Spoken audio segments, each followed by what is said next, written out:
Many of you know I'm very excited about my new book, The Influence Factor, which those of you who pre-ordered it, thank you. And rumor has it I will have copies at the end of this week to start signing and getting in the mail. And I've been asked recently several times about why did I choose a little book? And I could see some of the assumptions and judgments running in people's eyes. Did I not have enough to say? Blah, blah, blah, blah, blah. No, I have a ton to say, and I plan on a whole series of books. But when I really sat down and thought strategically about why I wanted to write this book and what mattered to me in terms of doing it, several things came up for me for that.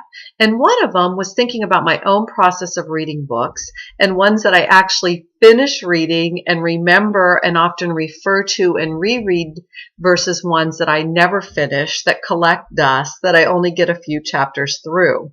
And one distinct difference that I noticed was that most of the books that I have finished to the end, to the last page, are little books, meaning that the page length is shorter and it makes it easier for me to go in and absorb them. And I just wanted to share some of those with you so that you could see a sense of this. This is one of my favorite, actually. It Works. Some of you might be familiar with this little book. It's 28 pages long and it's really, really powerful, and you can sit down and read it in 30 minutes and learn a ton.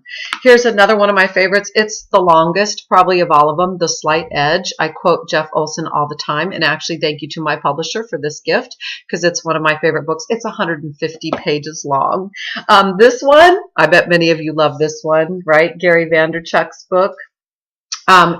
This book is 137 pages long. I finished that. I've reread it.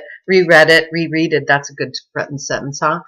This one, I'm sure many of you love. It too is only 137 pages long. The Four Agreements, by Don Miguel Ruiz. One of my favorite books from the 90s, Deepak Chopra's book, The Seven Spiritual Laws of Success. This book is only 110 pages, and probably one of my most dog-eared, written on, starred, underlined, highlighted book is by John Maxwell, Leadership 101, and it's actually 101 pages long.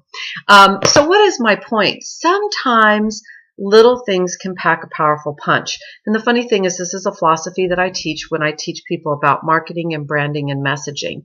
When you can be short and sweet and make a point, it is powerful. So how are you taking those little bites that are powerful to show your message to the people that you need to